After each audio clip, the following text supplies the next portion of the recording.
Palavra da Verdade. Devocional de 12 de maio. O poderoso aliado. Mas o Senhor está comigo como um poderoso guerreiro. Por isso tropeçarão os meus perseguidores e não prevalecerão. Serão sobremodo envergonhados. E porque não se houveram sabiamente, sofrerão afronta perpétua que jamais se esquecerá. Jeremias 20, 11.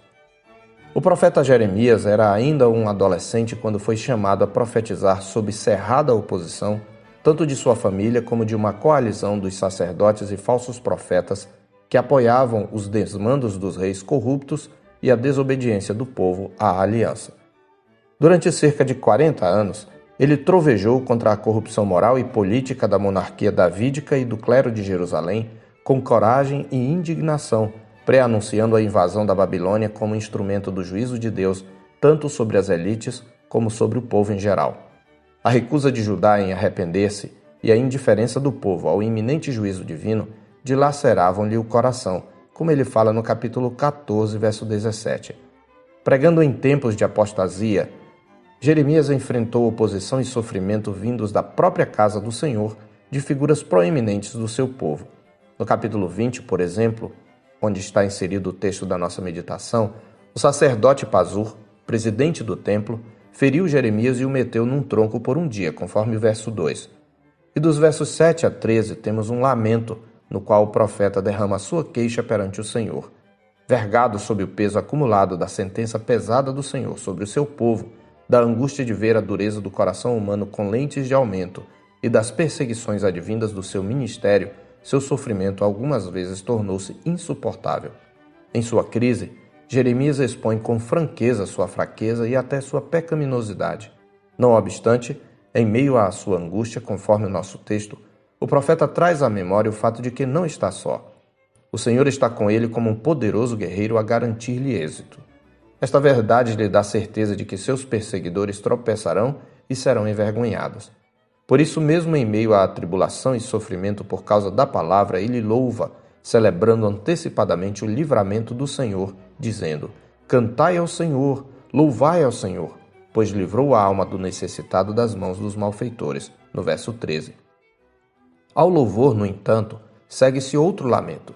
No auge da crise deflagrada pelo justo juízo do Senhor sobre a nação, pela rebeldia do povo e pela oposição em razão de sua pregação, Jeremias chega a amaldiçoar o dia em que nasceu, desejando nunca ter saído do ventre materno, dos versos 14 a 18. Não era para menos. O profeta viu antecipadamente o que mais tarde presenciaria, a destruição que viria sobre Jerusalém, além de ser perseguido pelo povo a quem queria salvar da destruição. A crise de Jeremias é um exemplo da crise de todo crente fiel diante da apostasia e da perseguição à sua fé. O mundo ocidental vive hoje uma considerável perda da influência do cristianismo e do evangelho sobre a cultura. Como consequência, a igreja no Ocidente tem sofrido reveses internos e externos. Internamente, muitos dos que se dizem cristãos têm perdido sua identidade, amoldando-se à cultura pagã. Externamente, o Ocidente tem se tornado cada vez mais hostil aos cristãos. A Escritura nos adverte de que todos quantos querem viver piedosamente em Cristo Jesus serão perseguidos, em 2 Timóteo 3,12. E tal como aconteceu com Jeremias, a perseguição de servos fiéis virá não somente do mundo, mas também de uma igreja apóstata. E em momentos de crise e fraqueza, mesmo um verdadeiro servo de Deus, que deveria ser por natureza um visionário, pode ter a visão turvada pelo nevoeiro da sua incredulidade e momentaneamente ver apenas trabalho, tristeza e vergonha em sua vida, como Jeremias testemunha no verso 18.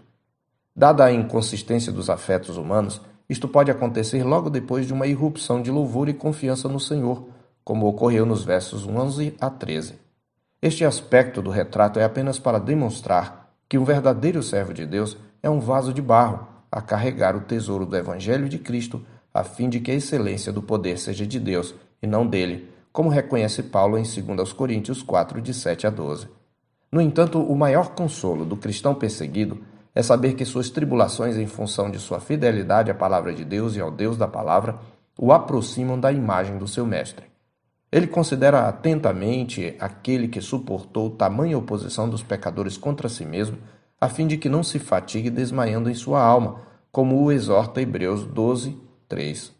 Mais do que isso, o consolo daqueles que sofrem por causa de sua fé é saber que os sofrimentos do seu Mestre, como o perfeito servo do Senhor, cuja imagem eles refletem quando sofrem à mão dos ímpios, além de infinitamente maior, foi redentor, pois ao sofrer, ele carregou em seu corpo sobre o madeiro os nossos pecados, para que nós, mortos para os pecados, vivamos para a justiça.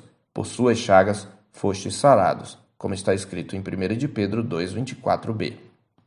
Além disso, naquilo que nosso Senhor sofreu nos dias da sua carne, como perfeito servo do Senhor, ele se tornou poderoso para socorrer os que são tentados, conforme Hebreus 2:18. Sim, ele se compadece de nós em nossas tribulações, porque conhece as nossas fraquezas, pois ele foi tentado em todas as coisas à nossa semelhança, mas sem pecado, como está escrito em Hebreus 4:15b.